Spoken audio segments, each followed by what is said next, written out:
Okay, here we're looking at part C, which is part of our 2 degree of freedom problem example. In this case, we're going to be looking at the root locus that we get when we keep C and K fixed, but we vary M. So in order to get it into our form that we're going to use our root locus rules, we need to divide that D by CS plus K. We put in our values for C and K, and we get this for our numerator N, denominator D of our so-called open loop transfer function. We apply our rules. We see in this case that the numerator is quadratic, so we have 2 as zeros. We see that our denominator is a linear function of S, so the number of poles in this case is 1. Rule 1 says that we take the maximum of NZ and NP. It's the maximum of 2 and 1, that's 2. Again, no surprise, we get 2 branches. We already knew that because our transfer function is quadratic. Our open loop zeros, basically what values of S make N a 0. We've got 2 of those, so Z1 and Z2 are both at the origin. Our open loop poles, that's the value of S that makes D a 0. We have 1, so that's there at minus 3/4. So the conclusion that we have here is that our root locus curves start at the poles. We only have 1 of those, and we have to end up at 2 zeros. So it's going to start at P1, which is minus 3/4, and it's also going to have 1 coming in from infinity. We end at Z1 and Z2, which of course are both equal to a 0. So let's scroll down to our plot. Let me extend my real axis a bit so I get a little bit more space here. And we look at our poles as zeros. So we have 1 pole at minus 3/4 there, and we have 2 zeros here. So please note that there are 2 lying right on top of each other there at the origin. So this is occurring at minus 3/4. Okay. So what Rule 4 says is that we count up, we look to see where our poles and zeros are on the real axis.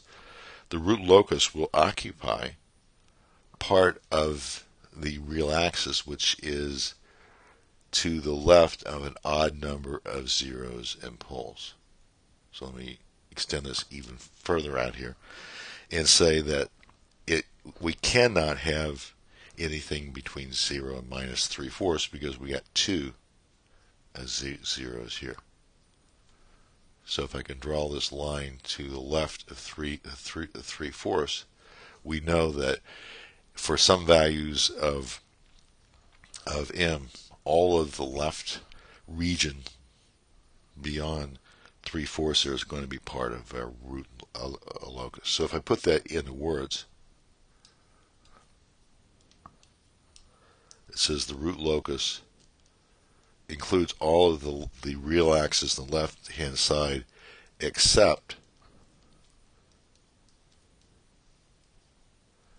that between 0 and minus 3/4. Rule 6, breakaway and reentry. We know that that's found by setting d ds of n over d. So we take the derivative of s squared divided by 8s plus 6. We recall the derivative rules for a quotient. That's the derivative of n, that's 2s, times d. We subtract away n times the derivative of d, so that's 8, divided by 8s plus 6 squared, and those are found by setting that derivative equal to a 0. So what this produces for us is 8s squared plus 12s equal to a 0. So it says that this breakaway reentry can occur at the origin, and it also occurs at minus 3/2. And that's really all that we need. Keep in mind our rules. We know that the start, in fact, let me, before I talk in general, we recognize here that minus 3/2 is an important line here.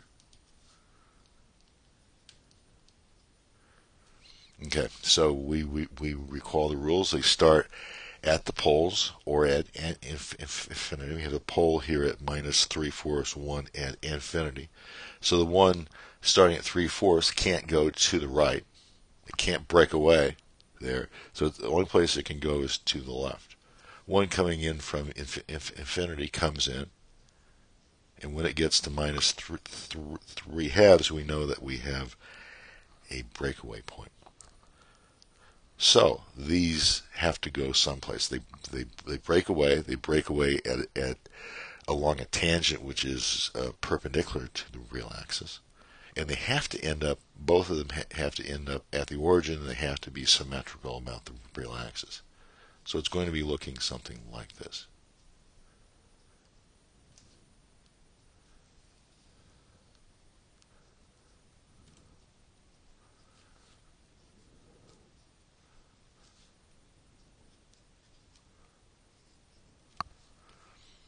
Okay, so let me identify these points. We know that this is where they are when m is a 0, coming in from infinity and at minus 3/4 on the real axis. And this is where they end up as m goes to infinity. So what do we learn from this? Well, we see the root locus tells us where the poles are, and as we move around, look at the complex part, we see as we move around here, two things occur. We increase our percent overshoot. Why is that? Well, as we move around there, let's say that we're right here. We know that the angle phi, the cosine of phi, is given by the damping ratio. The damping ratio directly dictates what percent overshoot is. So since this angle phi is increasing, our damping ratio is going down, which brings up our percent overshoot. We also see that as we move around here, the settling time also increases. As we move closer to the imaginary axis, it takes longer and longer time for it to settle down because the real part is becoming closer and closer to a 0. So again, this is a way to exercise our skills here on drawing the root locus plots. We're applying it to something that we sort of physically understand. It's a problem we've looked at a lot before, and importantly, it's one that for which we have an exact result. So view this as not discovering anything new, but just trying to develop our skills with these rules.